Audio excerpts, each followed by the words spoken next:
Dahil sa pangyayaring yon, napilitan namang lumabas ang babaeng antingero. Nang masipat naman ito ni Amador, dali-dali yung tumungo sa likurang bahagi ng kubo para magmasid. Hindi na nasundan ni Iluminado ng tingin ng mangkukulam na yon sa kadahilanang nakatuon ang kanyang atensyon sa nilalang na may hawak-hawak na palakol. Sa pagpapatuloy ng kanyang pagmamasid, kitang-kita niya kung papaano nito katayin ang mga aswang na naninirahan sa baryo. Ultimo, ang mga mambabarang na pilit tumutulong dito, wala ring nagagawa. Sa pagharap ng kasama nilang antingero, bahagya namang natigilan ang nilalang na yon na parabang nakahanap na ito ng isang mahusay na katunggali. Habang hinihila nito ang dala nitong palakol sa lupa, dahan-dahan naman yung naglalakad patungo sa bakuran ng kanilang tahanan. Pagharap nito sa kanyang kasama, itinaas nito ang dala nitong palakol at walang pagdadalawang isip yung hinataw sa babae. Nagawa naman yung mailaga ng antingero, pero kalakip nito ay ang pagtamo nito ng konting pinsala sa kanyang braso. Dahil sa lumapat ang talim ng palakol sa kanyang balikat, doon ito napagtanto na hindi siya maaaring maprotektahan ng kanyang mga buhay na salita at kalasag sa katawan. Sa pagpapatuloy ng ganoong kaganapan, panay lang naman ang ginagawang pagdistansya at pag-ilag ng kanilang kasama. Kapag nagkakaroon nyo ng pagkakataon, walang habas din itong inaatake ang nilalang na yon, subalit hindi ito sapat para yon ay tuluyan niyang mapanghina. Bagaman bumabaon sa katawan nito ang kanyang tabak, pansin na pansin ng babae ang kawalan nito ng pakiramdam sa anumang sugat na natatamo nito sa katawan. Makalipas pa ang ilang minuto, nang makalayo na ito ng husto sa nilalang, bahagya namang naantala ang kanilang duelo. Bago pa man makalapit dito ang nilalang, bahagya naman itong natigilan nang maramdaman ito ang presensya ng mangkukulam sa kanyang likuran. Pagtalikod ng nilalang na yon, agad naman itong sinunggaba ni Amador, bitbit ang isang boteng walang takip. Sa sobrang bigat ng mangkukulam, wala na yung nagawa kundi ang bumagsak sa lupa. Habang nagpupumiglas ito, dali-dali naman itong ipinasok sa ilong ng nilalang na yon ang hawak-hawak nitong bote. Matapos niya itong gawin, taimtim yung nagbanggit ng mga buhay na salita na siyang naging sanhi upang tuluyang mapanghinaan ang nilalang. Imbis na magpumiglas pa ito, ibinuhos nito ang natitira nitong lakas sa pag-aalis ng bote na animoy humihigop ng kanyang kaluluwa. Hindi naglaon, tuluyan ang nangisayang nilalang na yon hanggang sa mawala na ito ng hininga. Sa pagkamatay nito, nakangising tumayo naman si Amador sa bangkay ng nilalang habang natatawang nakatitig sa antingero. Nagpapakamatay ka ba? Kayo talagang mga antingero, purong pisikalan lang ang alam ninyong laban. Ika nga nila, gaano man kamakapangyarihan ng isang nilalang, kung tuso ang kalaban, wala yung magagawa. Natatawang wika ni Amador. Nang marinig naman ito ng antingero, pinili nitong pumasok sa loob ng kubo imbis na makipagdiskusyon sa kanya. Lumipas ang gabing yon, nanatili silang naghihintay sa baryo. Bagaman alam nilang papalapit na ang panganib, hindi nila ninais na umalis roon sa kadahilanang ang kanilang iniisip ay ang mga kapatid nilang paparating. Kung pipiliin nilang lisanin ng lugar, mawawala ng saysay ang kanilang paghihintay. Mariinding inilahad ni Amador ang mga posibilidad na maaaring mangyari ukol sa mga kapatid nilang paparoon. Matapos namang marinig ni Iluminado ang paliwanag nito, wala naman yung nagawa kundi ang sumang-ayon. Naniniwala siya, anuman ang magiging desisyon ng dalawa, makakabuti yon para sa kanila.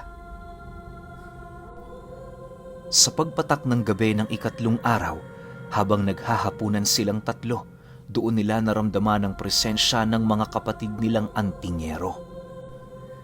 Dahil dito, dali-dali namang binuksan ni Amador ang pinto at kasabay nito ang pagbungad sa kanya ng 4 nilang kasama.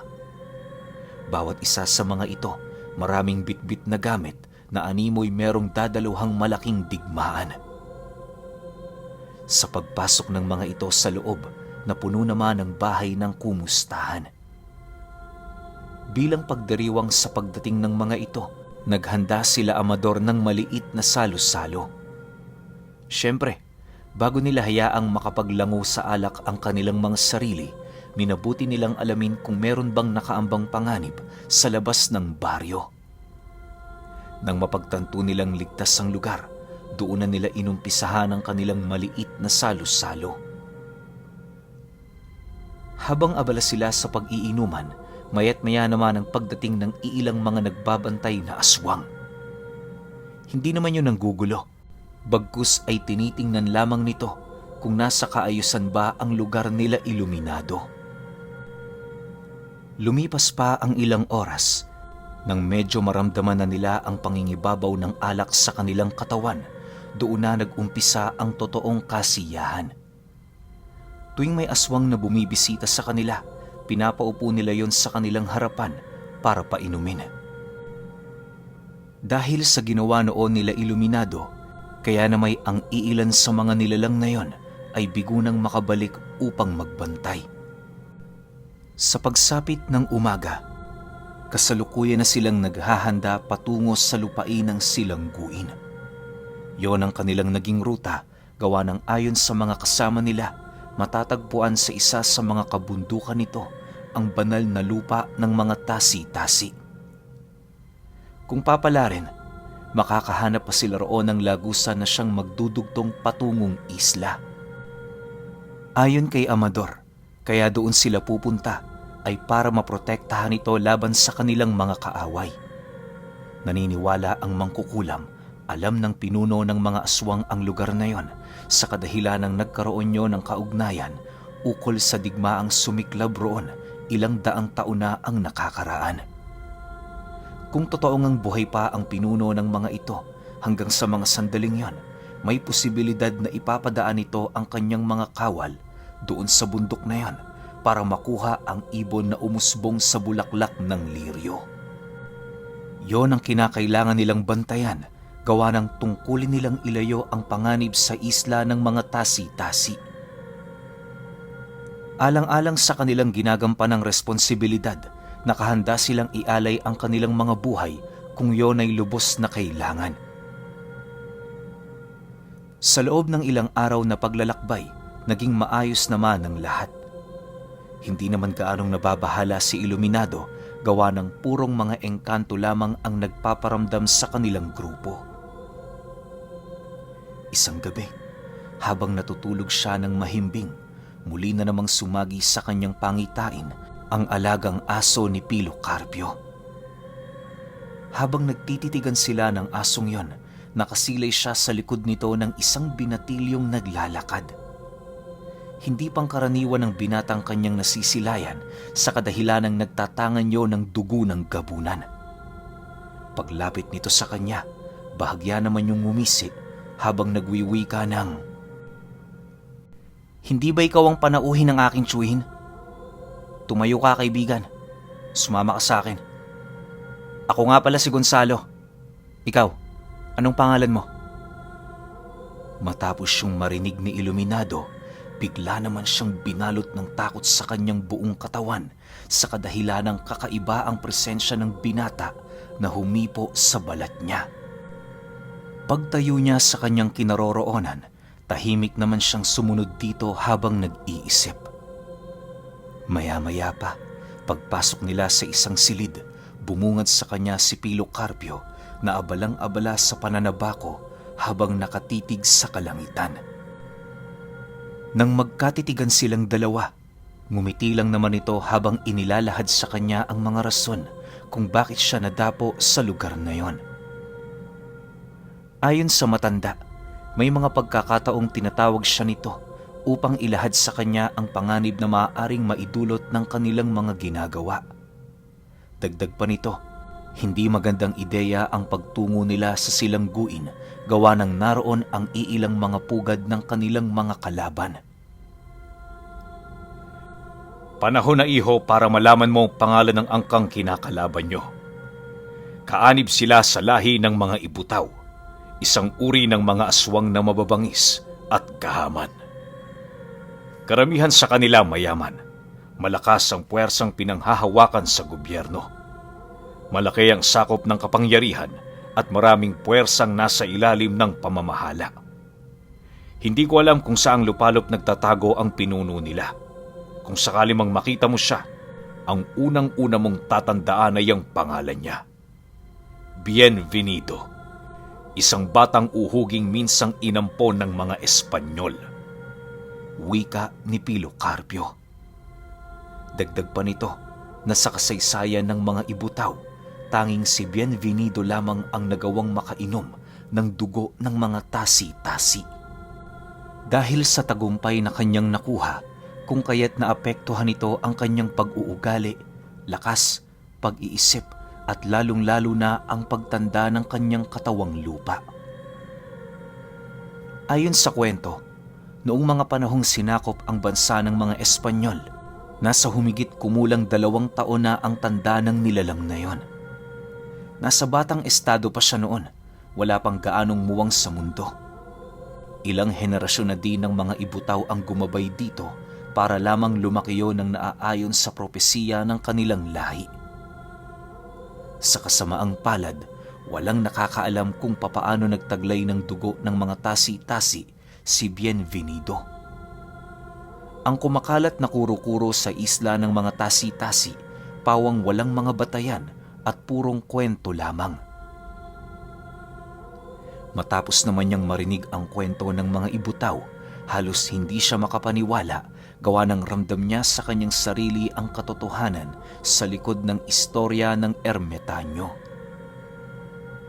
Sa pagpapatuloy ng kanilang pag-uusap, doon nila tinalakay ang mga kinakailangang gawin ng kanilang grupo upang makaiwas sa tiyak na kapahamakan. Ayon sa ermitanyo, huwag niyang iwawala ang ugat na ibinigay niya dito sa kadahilan ng napakalaki ng maaari nitong maitulong sa kanila. Kapag hindi pa sapat ang tulong na maibibigay ng alaga niya, tawagin niya sa kanyang isipan si Gonzalo para mapadalhan siya nito ng tulong.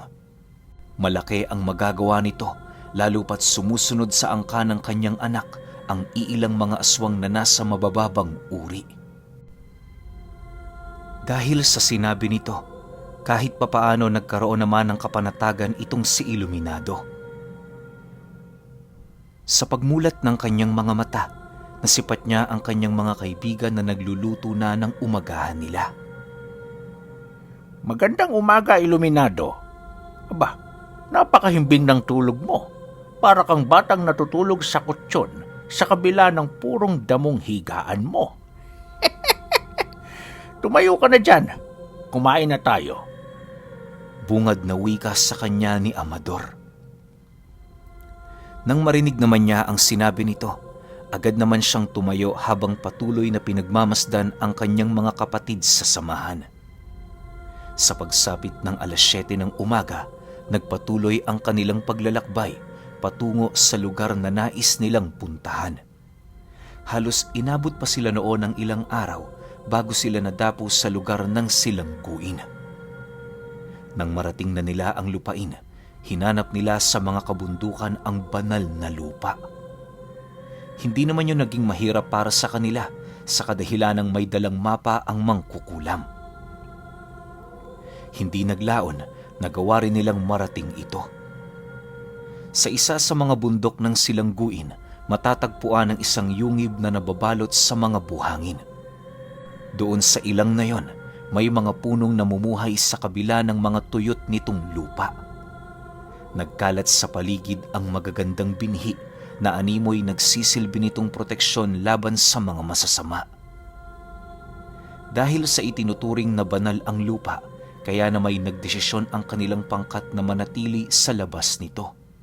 Sila ang nagsilbing tagapagbantay sa puwersa ng mga ibutaw na paparating. Alam nilang wala silang bilang kung ikukumpara ang labanan sa dami, pero ginagawa nila ang lahat upang wag pangunahan ang pasya sa kanila ng Panginoon. Sa pagsapit ng gabi noong araw na yon, habang nagpapahinga ang kanilang grupo, nakaramdam sila ng kakaiba sa loob ng yungib. Pagsilay nila sa lagusan nito, bumungad sa kanila ang mga katutubong naglalakad papalabas. Nang masipat naman yon nila Amador, dali-dali naman nila itong pinuntahan para kausapin. Sa pagharap ng kanilang pangkat at ng mga katutubo, inihayag nito sa kanila ang dahilan ng kanilang pagbisita. Ayon sa isa sa mga ito, tumungo sila roon alinsunod sa utos ng kanilang pinuno. Hindi nila maaaring ipaubaya ang digmaan sa grupo nila Iluminado, lalo pat meron naman silang magagawa. Para sa mga ito, tapos na ang daan-daang taon ng kanilang pagtatago. Dahil sa nagkaroon na ng mga taong naglakas ng loob na makipaglaban para sa kanila, hindi na sila mag-aatubiling tumulong. Matapos nitong makapagsalita, agad naman itong inilapag sa kanilang harapan ng mga daladala nitong bayong. Pagbukas ng katutubo sa mga bayong na yon, tumambad sa kanila ang mga mutya at iilang mga buhay na medalyon. Lahat ito konsagrado at dumaan na sa maraming proseso. Nang masipat naman yon ni Iluminado, dali-dali naman nila itong itinago. Lumipas pa ang 3 araw, namuhay ng mapayapa ang kanilang grupo. Dahil sa katahimikang patuloy na namumutawi sa kanilang lugar, hindi nila napansin ang dahan-dahang paglapit ng panganib. Isang hapon, habang nagpapahinga sila, napansin nila ang isang itim na paru-parong kanina pang paikot-ikot sa lugar. Noong una, inakala nilang ordinaryong paru-paro lang ito, pero nang maamoy nila ang kakaiba nitong baho, doon na sila kinutuban ng masama. Sa pagsapit ng gabi, kagaya ng kanilang inaasahan, doon na nila naramdaman sa pinakaunang pagkakataon ang umaalingasaw na presensya ng mga ibutaw. Dahil sa pangyayaring yon, agad naman silang nagsihanda upang mapaghandaan ang nalalapit na digmaan. Nang makapaglagay na sila ng mga bakod at puder sa katawan, dali-dali naman silang lumabas upang magbantay. Lahat sila nananatiling tahimik at maiging nagmamasid. Makalipas pa ang ilang minuto, doon na nila nasilayan ang iilang mga panauhing naglalakad na merong mga saklob na sako sa ulo. Nang ilang metro na lamang ang layo sa kanila ng mga nilalang, napansin nila ang mga nagsisilakihan nitong mga katawan. Marami rin yung sakit sa mga balat at animoy maihahalin tulad mo ang katawan nito sa mga kalabaw na natuyuan ng putik. Ang labis pang ikinagulat ni Iluminado sa mga ito ay ang kanilang mga bitbit na palakol na animoy hindi man lang napatalas. Sa pagtigil ng mga nilalang na yon, rinig na rinig nila ang paghinga nito ng malalim. Ilang beses din nila yung kinausap pero wala itong kakayahan para sumagot. Maya-maya pa, nasipat na lamang nila yung nagsitaasa ng mga palakol nilang dala at kasabay nito ang mabilisan nitong pagsugod sa kanilang kinaroroonan. Dahil sa ginawa ng mga nilalang na yon, kung kaya't napilitan na ding sumugod ang mga mandirigmang tasi-tasi. Sa isang iglap, sumiklab ang digmaan sa lugar at biglang napuno ng iyakan, mura, pagdadalamhati at kung ano-ano pa sa paligid. Ramdam na ramdam din ni Iluminado ang takot sa kanyang katawan sa kadahilan ng alam niya sa kanyang sarili na sa oras na magapi ang mga kasama niya, susunod na din siya. Habang nananatili siyang nakatayo sa gitna ng panganib, bigla namang nabaling ang kanyang atensyon sa mangkukulam nang hilahin siya nito papalayo. Ano bang ginagawa mo, Iluminado? Nagpapakamatay ka ba? Pumasok ka sa kubo! Bilisan mo! Wika ni Amador. Nang marinig naman niya ang sinabi nito, hindi niya maiwasang mapatanong gawa ng ano ang silbi ng kubong pinagtagpi-tagpi ng kahoy kung magkukubli siya roon. Sa laki at lakas ng mga nilalang na kalaban nila, hindi malabong mawasak ang kubong yon ng walang kahirap-hirap. Matapos namang marinig ng mangkukulam ang kanyang sinabi, wala na yung nagawa kundi ang lumihis ng landas na kanilang tinatahak. Makalipas pa ang ilang minuto, nagsidatingan ang iilan pang kaanib ng mga ibutaw. Nagtulong-tulong ang mga itong pabagsaki ng mga tasi-tasi hanggang sa dumating ang puntong wala nang nagawa ang kasama nila Iluminado kundi ang mapaatras ng bahagya. Bagaman nanghihina na ang kanilang puwersa, nagpatuloy pa rin sila sa pakikipaglaban sa paniniwalang yun lamang ang paraan para makaligtas ng buhay sa mga nilalang. Maya-maya pa, tumulong na din si Amador sa mga kapatid niya sa samahan upang mabigyan niyo ng karagdagang lakas kahit papaano. Sa harap ng pagkatalo, naisipan ni Iluminado na tawagin ang aso ni Pilo Carpio kalakip ng paghingi niya ng gabay kay Gonzalo. Sa pagpikit ng kanyang mga mata, bumungad sa kanya ang binatang unti-unting nagpapalit anyo. Pagharap nito sa kanya, nakangisi naman yung tumitig sa kanyang mga mata habang nagwiwika ng, "Kinailangan mo rin ng tulong ko, kaibigan. Huwag ka mag-alala. Kakampi mo ako. Lahat ng nakikita mong yan, uubusin ko yan." Matapos nitong makapagsalita, ramdam ni Iluminado ang pagpasok ng kaluluwa nito sa kanyang katawan. Sa isang iglap, doon niya naramdaman ang presensya ni Gonzalo na siya namang nagpatigil sa iilang mga aswang. Pagkumpas ng kanyang kamay sa ere, bigla namang sinugod ng mga nilalang na yon ang mga kasama nitong patuloy na nakikipaglaban sa mga tasi-tasi. Mula din sa madilim na parte ng kakahuyan, lumitaw ang alagang gabunan ni Pilo Carpio. Walang habas nitong nilapa ang madaraanan nitong mga nilalang, kakampi man nila yon o kaaway. Dahil sa paglitaw ng gabunan, kung kaya't nagkaroon ng pagkakataon ng mga tasi-tasi na makabawi. Imbis na patuloy ang kanilang pag-atras, sinubukan nilang umusad habang pilit na winawasak ang mga baluti ng ibutaw. Makalipas pa ang ilang minuto, nang magawa na nilang basagin ang depensa nito, hindi na naging hadlang sa kanila na yon ay lipulin. Sa pagpapatuloy ng ganoong pangyayari, nagawa na nilang mapaslang ang kalahati sa puwersa ng mga nilalang. Nang dumating na sa puntong tuluyan ng manghina ang kanilang kalaban, napilitan na yung magsitakbuhan kung saan-saan. Hindi naman yun pinahintulutan nila Iluminado, gawa ng nais nilang walang makaligtas ng buhay sa mga ito. Kapag nagkataong kasing may nakatakas, paniguradong inilalagay lamang nito sa mas malaking panganib ang lugar na kanilang pinagbabantayan. Sa loob ng ilang minuto nilang paghahabol, nagawa naman nilang maabutan ng bawat isa sa mga itong nagsipagtakas. Kahit may isang nakatakas, hindi na nila ito gaano pang inisip, lalo pat wala naman silang magagawa para yon ay pigilan. Nangyari na ang mga nangyari. Ihanda niyo ang inyong mga sarili. Wika ni Amador matapos ang digmaan. Habang nagpapahinga ang kanilang pangkat, mariin naman nilang pinag-usapan ang tungkol sa mga bagay na kinakailangan nilang gawin upang makapaghanda sa mga digmaang nakaamba sa hinaharap. Para magkaroon ng tsansang manalo ang kanilang grupo, napagkasunduan nilang gumamit ng mga patibong papaikot ng bundok. Yun na lamang ang naisip nilang paraan nang sa gayoy mabawasan ng husto ang bilang ng mga kalaban bago pa man yun makalapit sa kanilang lugar. Hindi naman tumutol ang mga kaibigan nilang tasi-tasi sa kanilang naging pasya, lalo pat yun lang din naman ang nakikita nilang paraan para mabuhay ng mas matagal sa digmaan. Sa pagsapit ng umaga, naging abala naman ang kanilang grupo sa pagtatanim ng mga bitag sa paligid.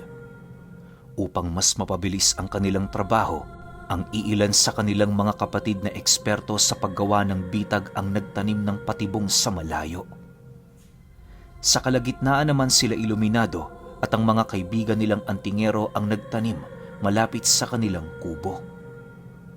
Lahat naman sila eksperto sa paggawa ng patibong, subalit mas pinili nilang paunahin ang patibong ng mga tasi-tasi gawa ng di hamak na mas makapangyarihan ang mga ito. Sa pagpapatuloy ng kwento, magaganap ang muling pagsiklab ng digmaan. Okay, grabe na banggit na. Alam ko ito pinakahinihintay niyong lahat pero ang angas nung tatawagin niya tapos papasok sa kanya yung espiritu, di ba? Sobrang angas nun, parang multiverse of madness yung nakikita ko rito Well, parang ganun siya, semi-semi ganun, no? Kasi ito nga si Iluminado, nakakatawid to sa iba't ibang oras tsaka panahon. Alam niyo yun, so sobrang bangis nito. Excited na ako sa kung anong magaganap na digmaan sa episode 8. Kaya pahintay na lang ako kung kailan natin lalapag. Pwedeng mamayang madaling araw or bukas ng umaga. Tingnan natin yung oras. Yun lang. Salamat.